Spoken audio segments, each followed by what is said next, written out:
Hello, everybody. Hello, and welcome to Side Hustle Ideas. I am Bill, the company's expert, and welcome. This is the live stream where we talk about side hustles, everything about side hustles and entrepreneurship, and working it into your daily life. If you are interested in doing a side hustle, or you have started doing a side hustle and you have questions, hopefully you see the chat right next to the video.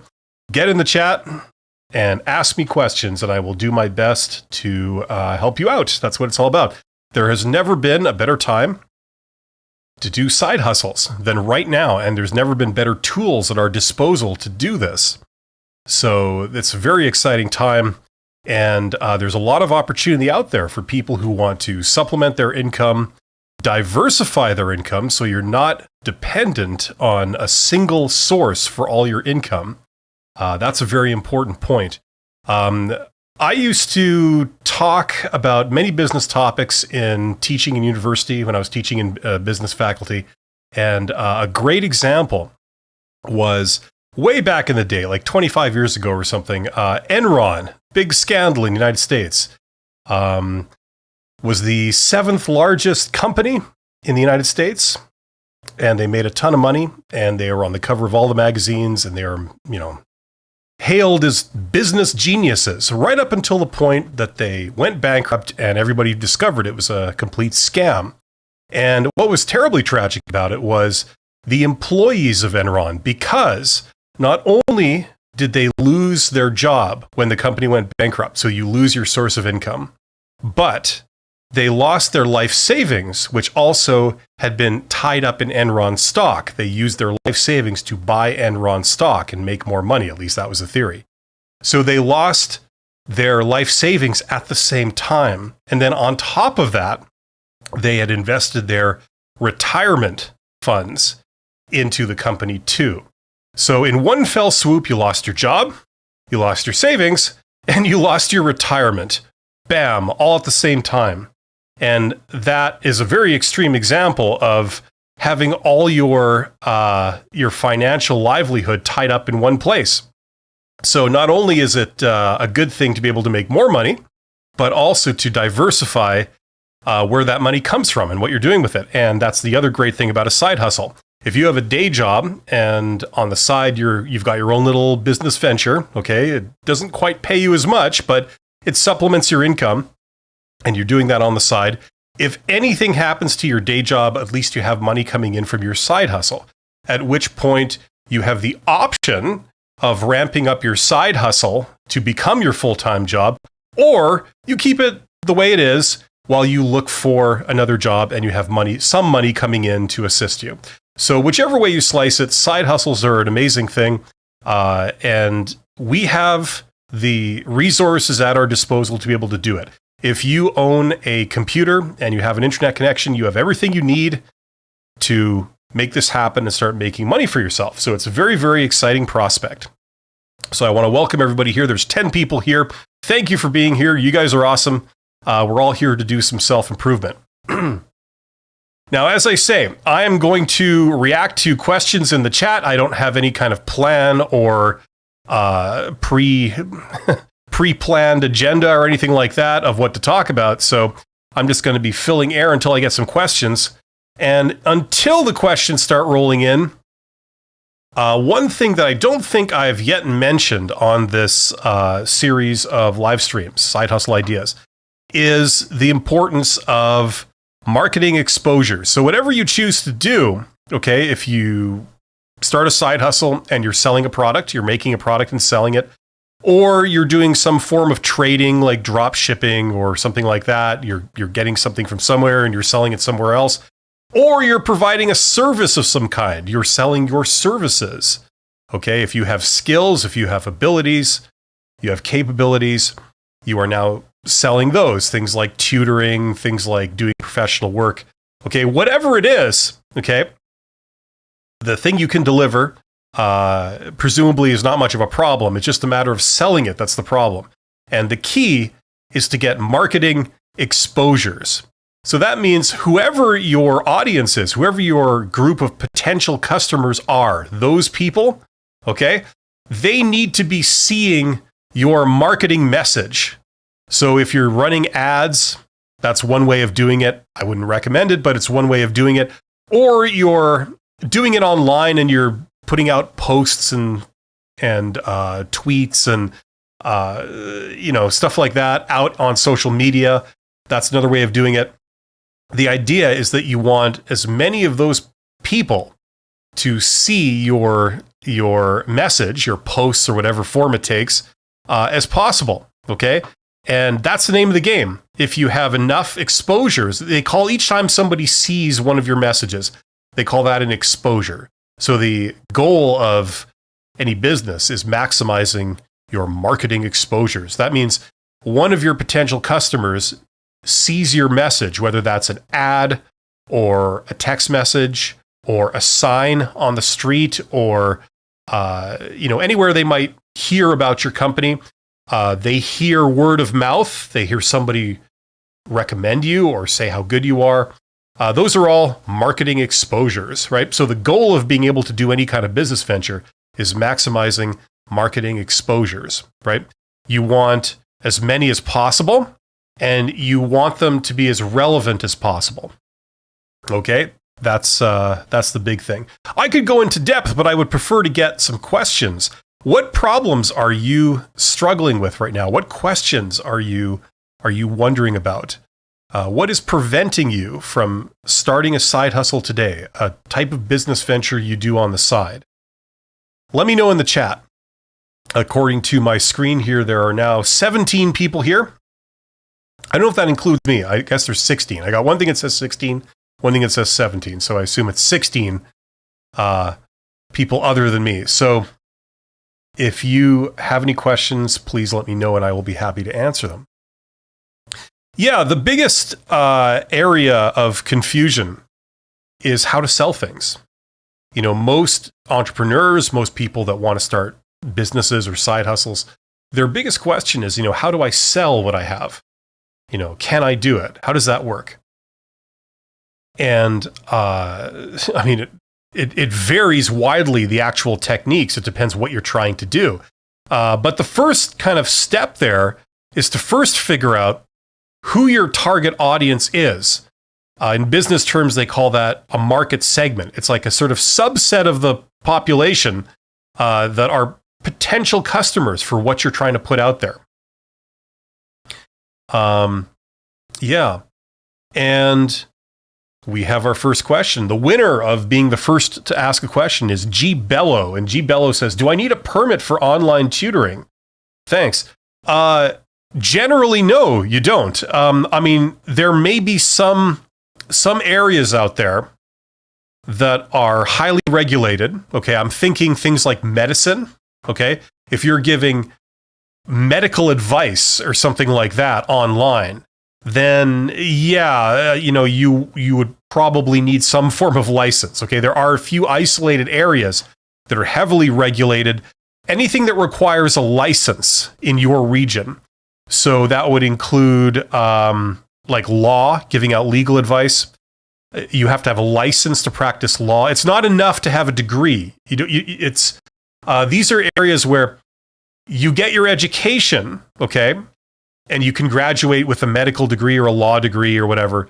But then on top of that, in order to practice in your region or in several regions, other regions, you need more than just education. You need a license from an association. The Association of Doctors and Physicians, they would have to specifically review your case and grant you a license for you to legally be able to practice medicine in that region. So in those areas, yes, but for every other area, okay, no. So depending on what you're trying to do, just check that it isn't governed in your region by an association that issues licenses, okay? Like, for example, engineering is the same thing. You can't give out free engineering advice and certify building plans or something, online without a license in that region. You can't practice law online without a license for that region. You can't practice medicine. So there's a few areas like that, but generally, no. I am more, okay, so G. Bello says, I'm more interested in teaching Spanish per se. I have completed my undergraduate degree. I really appreciate your input. Your videos are very helpful. God bless you. Well, thank you very much. To my knowledge, no, you don't need any kind of license. Just like I don't need a license to share my thoughts about business to people online. Teaching another language is the same thing. Now, if you are specifically training people for a specific test, okay, there's a chance there might be more details about that. Like if you're, I know that a big thing when teaching languages is to train people to pass a certain language test that they would require for immigration or something like that. Then you might want to just check, just to be on the safe side. But I don't believe so, to my knowledge, okay? And if you just want to teach Spanish, like in general, just anybody who's looking to learn Spanish, not for a specific immigration test, but just in general, you don't need any kind of tutoring license. You can just go ahead and do it. And yeah, it's unregulated, essentially. Okay. Now, I mean, I'm giving advice that's going out the entire world, so just check in your specific region. But to my knowledge, across the board, no, you don't need licenses for that. So hopefully that helps. Yeah, if you offer private tutoring online, so you're doing like a Zoom call and you're working with people on their fluency and their accent and all that kind of stuff, and you're working one-on-one, yeah, that should be fine. I'm not aware of any specific thing that would prevent you from doing that. The challenge there, like all these things, is presumably you have the skills, is to be able to sell it and get customers, right? So that would be the area of research that I would pursue. But great question. That's an example of a good question.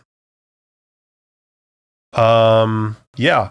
And for stuff like that, you can go a couple of different routes. You can start with people that you physically know, so, I don't know. I'm trying to think of what an example of that would look like. But if you are an extroverted type person, you know a lot of people, and they've told you that, I would like to brush up on my Spanish speaking skills or written skills, you can market yourself directly. And you say, hey, I offer tutoring, for this rate, and this is how it works. You should, if you're serious, you should consider doing that, and I can work with you. Or you can go the route where you're not going to people you're going out there in the public and trying to get clients in the public, right? So you'd have to figure out the people who need Spanish, they need lessons in Spanish. What exactly, who are those people?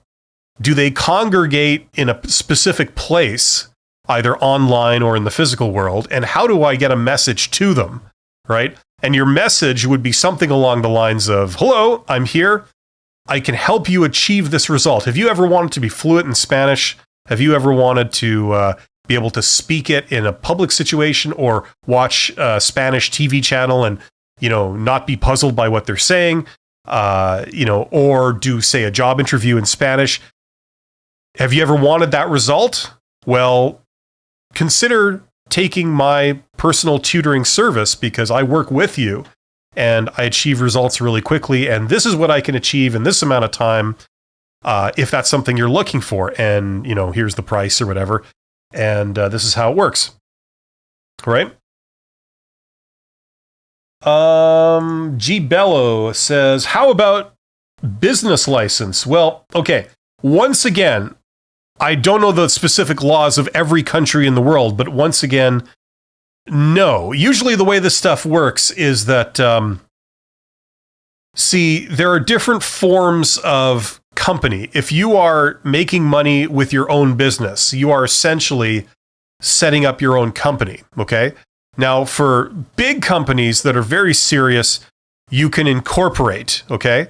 And then the company becomes its own legal entity. And you do that by filling out forms, and you create a company, and there are tax implications and all this. But For most people, you don't have to do any of that, okay? You do what's called a sole proprietorship, where essentially you just say, oh, I have a company. I have a company because I say I have a company. I've named it and I do this. Okay, there you go. That's as complicated as it gets. And then any money you get from that company is just part of your personal finances. The company is not separate from yourself. Okay? So, this is totally putting the cart ahead of the horse, but if hypothetically someone wanted to sue you, they can't sue the company because the company is you. It's like they're taking you to court, right? Legally, you're one entity, okay? Your company is not a separate entity. And this is a good thing because it makes it very, very easy to set up. You don't actually have to do anything to set it up, okay? The only implications it has is that when you come time to do your taxes, whatever country you're in, you have to explain to the government in some way, shape, or form that you made this extra money in the last year from your own business. You made, I don't know, the equivalent of $50,000 or something from your own business, right? So they're just going to wonder, like, where did that money come from, right? Was it a gift? Did you make it? Because it might not check out as far as they're aware, you have a job, but you're being paid this much. They're aware of that, okay? But then they see that, instead of, what's in your bank account, it's not the money that you're being paid. You're paying this much. Instead, there's this much money in your bank account, right? So you have to explain that you made this extra money. So all you do is you say, I just made money with my own company, right? Very simple. You don't have to fill out any forms. Your company is just, it exists because you say it exists. And the only thing that changes is when you do your taxes, it's slightly different. You declare income from your own company, right? Very simple. So apart from that, there are no business licenses you need, okay? The only business licenses that you would get come if you incorporate your company. And that's usually completely unnecessary unless you're making like $1 million or something, okay? Like once you get really big, then you can incorporate, okay? But it's a good problem to have because if you need to incorporate, it means that you're making lots of money, okay? Lots and lots of money. So for everyone else who isn't making $1 million with their own business, usually you don't have to incorporate. You don't have to worry about any of that stuff. You don't have to do any paperwork other than simply filling out an extra couple of lines on your tax form that say, I made this extra money from my own business. That's all. Hopefully that makes sense. I'm not a tax lawyer or anything like that. I get accountants to deal with that stuff for me. But that's basically how it works. Ice Cold Wasim says, my side hustle is plantation. I do it on weekends, but I want to do other stuff as well. Do you have any side hustle ideas that I can do at night after my 9-to-5 job? Okay, well, first of all, anything that you could do on the internet, I believe, fits that requirement. Like anything, any services you're selling, any work that you don't have to do in real time, or any work that you don't have to do in a physical location, you can do from home. So, for example, any kind of work you could do on a computer, any services you could provide. Like, for example, a lot of people, I'm on YouTube and a lot of people sell editing services, right? So a YouTuber creates a video, they create all the raw footage, and then they don't have time to edit it themselves and chop it all up and, put it all together. So they just send all the files to somebody who edits their video, creates their video, and then sends it back as a finished video. I don't do that personally, but I know a lot of people do that. That's an example of something you could do at night, you could do on your own time, you could do it around a day job because you don't have to do that work in real time. Okay, the customer doesn't have to be there with you when you work at editing. They just send it to you. You get it done within, say, 3 or 4 days, and then you send it back, something like that, right? So, there's so many different things that fall under that category, right? Any kind of thinking work or doing work on a computer certainly qualifies. Any kind of problem-solving work, like if somebody gets you to do research into something and then write a report and send it back to them, like anything that takes that form would fit. G. Bellows says, got it, but for a small side hustle, I don't need a business license. Yeah, exactly. Like you're not, this isn't like, founding like a $10 million company or something. This is just something on the side. So yeah, you don't need a business license. But depending on what you're doing, I would just check. Like, as I said, there are exceptions. Any regulated industry that issues a license to you to practice that in your region, you would have to look into that because you might need a license to do that. But to set up a business, no, you don't. You don't. You see, governments of whatever country you're in, they want to make it easy for regular people to be able to start their own businesses. Okay? They try to not put a bunch of requirements, that you have, like, or hoops you have to jump through, because they want people to do this kind of work. They want to encourage entrepreneurial type ventures because that stimulates the economy. That's a way for the citizens to generate more wealth, right? So it follows that they try and make it easy for you to set up businesses. So if every time you tried to make money on the side, you had to, fill out all kinds of paperwork and get lawyers and accountants and, this, no one would do it. No one would want to go through that. It's not really worth the benefit, right? You don't even know if you're going to make money at your business. So if you have to do a ton of work just to even start, it's kind of self-defeating. So governments that make the laws, they understand this, and they generally try and make it easy for people to get started. Ice Cold Wasim. Yes, hopefully that helped Ice Cold Wasim. I have to admit, I don't know exactly what plantation is. Is that like, that's like growing plants for selling some kind of plant product, I assume. G. Bello says, where can I check? Well, I mean, it depends what you're doing, right? I mean, I don't know what your idea is. I don't think. Or no, you Spanish teaching. Well, okay. Well, I said, like, for teaching Spanish in general, no, you don't need a license for that. If you want to really make sure, like if you want to absolutely make sure, there will be some resources in your hometown or your region. Okay. I don't know what country you're in. They name them different things, but there will be some kind of government resource for where you can get answers for starting a business. Like, for example, where I am, it's called the company's office. And, you would go there to register a company name if you want to go that route. And, they'll have a website and they'll have a phone number on it. So if you really want to check, you would call those people, call their number and just ask and say, look, I intend to start up a business, just a little one-person business of my own to teach Spanish. Do I need any kind of license or anything like that? And they would be able to tell you conclusively what you need, if there's any special thing that you need, okay? I mean, I'm willing to put money on the fact that you don't need anything, but if you really want to make sure, that's what we would do. Now, let me just, I'm going to do this in real time here. I'm just going to see if I can figure it out. So, let's see. I'm trying to think, what would people write in? Where do I register a new company? Okay. So, okay, there's some ads and things. So Google, I've got my web browser set so Google knows my location. So it's giving me location-specific information for me. So you see, it's talking about where I am. I'm in Canada and specifically in the province of Manitoba.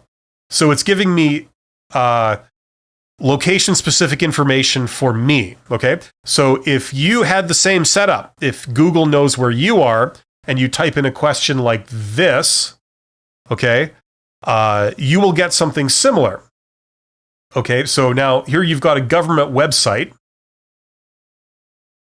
Okay, or this is a document in this case that tells you all about it. Here's like some of the specific, people with a phone number. This is some weird document, but if you go to, so Province of Manitoba, here is the government website for where I am. Okay, businesses, registration, legal, and licensing. Okay, so these are the people, this is the branch of the government that deals with people citizens starting up their own business.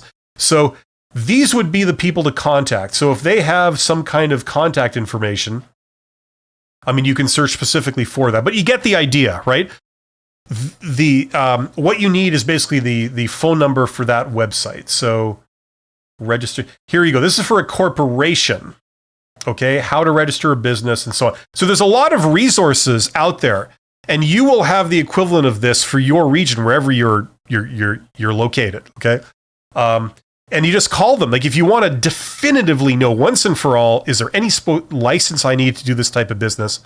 Give them a call, talk directly to them, say, I want to do this. Do I need any licenses or special things I have to do before I can legally start teaching Spanish to people? And they will tell you, okay? That's how you overcome that particular challenge.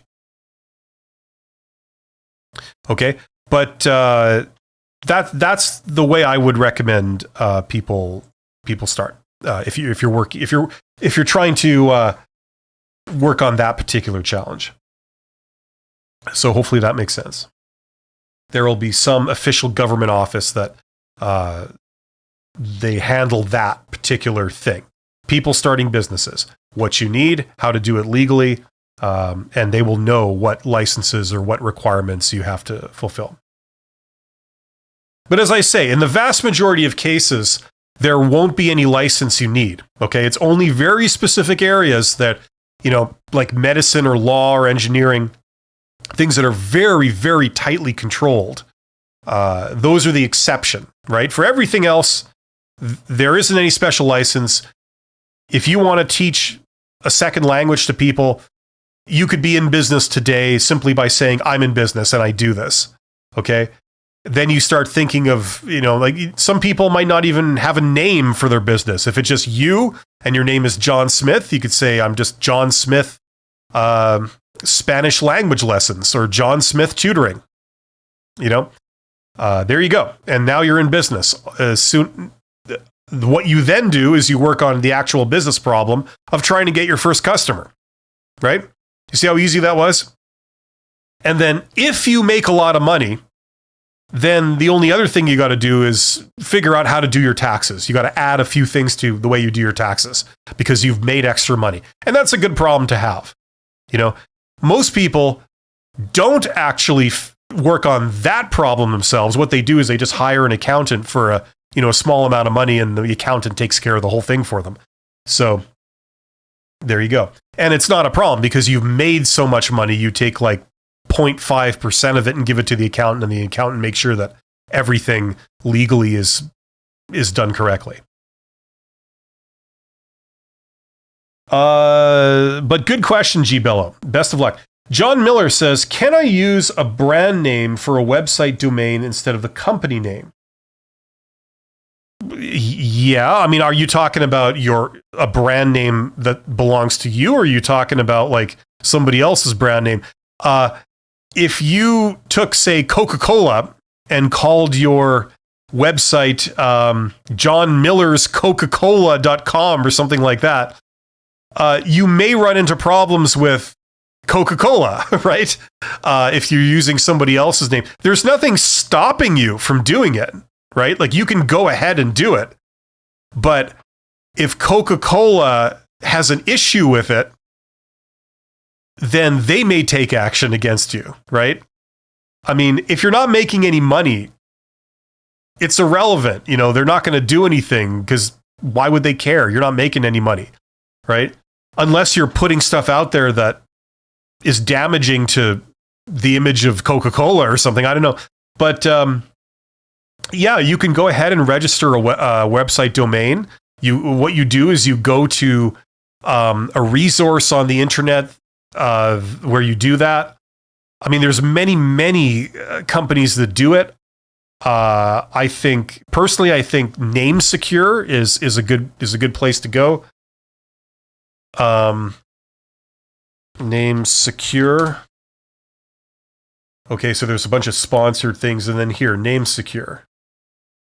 So, I mean, the website looks like you're going back in time to 1995, but you know, they've been around forever. They work. It's simple, and you know, you sort of create an account for yourself, and then you check what domain names are available, and then if the name is free, if johnmillerscoca-cola.com is free, no one has already taken that, then yeah, you could, if you wanted to, you could make that yours. You could pay for it, and then that name is now yours. And then you can say you could tell Name Secure what to do. When someone types in johnmillerscoca-cola.com, Name Secure will forward them to a URL of your choosing. Or I suppose you could maybe even get these people to host your website. I think they provide that too. So, but you know, there's other places besides Name Secure. There was GoDaddy was running an ad. I know I've heard of that one. There's a whole bunch of them. So yes, there's nothing physically stopping you from doing it. But the idea is that if somebody has a problem with what you're doing, like maybe it infringes upon their brand, like you call your website the name of their product or something, then it's an issue. John Miller says, just to make up a name that is not registered. Yeah, okay, well then it's simple. If the domain name has not already been taken, you can snag it. You can go, and that's how you do it. You pay them and away you go. Yeah, there's no issues with that. There's no other hoops you got to jump through. It's just that simple, right? Now, keep in mind that, like I've worked with a lot of entrepreneurs and startup founders, and they like to get their own website, you know, and sometimes, not all the time, but sometimes it can be a bit of an ego thing. It's great having your own website, but if like just creating a website doesn't mean anybody's going to go to it, right? You've created a website, great. The traffic to that website now is zero. You now have the challenge of sending people to your website. So once again, that's the marketing operation where you get your message out there and try and send people to your website. You know, are you looking for Spanish language services? If you are, click on this link, you know, and sign up for my tutoring service, you know, whatever. And you send people to your website, something like that. The actual URL, like whether it says your name or your product.com or .biz or, you know, whatever it is, it's really not that important. It's more of a sort of ego thing because nobody is going to look for Spanish. I mean, to my knowledge, let's say it was Spanish language lessons. I know that's not what you were asking about, but very few people are going to search for Spanish language lessons by typing in SpanishLanguageLessons.com, enter, you know, right, and then hoping that that's your URL. Usually your URL will be John Miller's incredible SpanishLanguageLessons.com or something like that. So the odds of them finding that by accident are pretty slim. John says, what recommendations do you have to start a marketing agency as a sole proprietor? What steps to take? Well, to start it, you do nothing, basically. Like what I just said, you're in business because you say you're in business. If you want to get a website and register the domain name, sure. There's nothing you have to do to start it. The number one challenge you're going to have then is getting your first customer, right? Getting customers. And that's the marketing operation. Now, if you want to start a marketing agency, okay, presumably you would know what to do. If you don't know the first step of how to get your first customer, then at least my first impression is like maybe being a marketing agency is not your forte, you know. But yeah, you would then do that stuff. The number one biggest challenge that anybody's going to have doing a side hustle or their own full-blown business is getting customers. I've worked with a lot of people, and what they do is they do all this sort of secondary work first. They register domain names, they figure out what their logo is going to be. They get their tax lawyer in place. They get an intellectual property lawyer, picked out. They even get like office space. They get their business cards. You know what I'm saying? Like none of that stuff really matters if you then don't make any money. So the one and only relevant challenge that you have is getting your customers, right? Actively getting your customers. Now, if you've picked something that, it's a product or service that you can deliver and you already have the capability, like in the case of the Spanish language lessons, it's not like the first step you have to do is learn Spanish. Presumably you already know Spanish and you can already teach it and you know how to tutor somebody. That's not the challenge. The challenge will be getting people that are willing to pay you and receiving that money first so that you can then provide the service. The selling of the product, that's going to be your number one challenge. So in my school of thought, nothing else really matters other than that selling process. If you have people coming to you, with their money in their hands saying, here, take my money. How do I start? Then you're in business. If you're not at that point yet, your only thing that you need to concern yourself with is how do I get my first customer? Okay. Everything else is irrelevant because I've seen a lot of people spend a lot of money on all those secondary things. They've registered the website. They've done all these other things, got their business cards, got their office space, got a sign on the building outside, but they don't have their first customer yet. And they don't even know if anyone's going to be their first customer. So the number one challenge is the hardest challenge, which is getting your first customer. Once you get that, everything else is easier afterwards. It's just a matter of doing more of it and doing it more efficiently. So hopefully that makes sense. That's probably going to be everything for today's episode of Side Hustle Ideas. Hopefully that was interesting to people. I'm doing 2 of these a week, so I will be back on Monday with the next episode of Side Hustle Ideas. So if you do have any other questions about this, show up on Monday. I will be happy to help you. And if you can't make Monday, I will also be here 1 week from now, next Thursday, same time. And I will help you as best as I can. John Miller, it'd be great of you to provide examples. Yes, we can talk about that on Monday. That's a great thing. It's the scientific study of how to make something popular, how to sell something, is called marketing. Okay, so if you learn marketing is the sort of how-to guide to get people to buy the thing you're selling. Okay, that's what marketing is. So I will be happy to go into that on Monday. That will be the theme of Monday's show. So tune in then. Thanks very much. Take care, everybody, and I will see you soon.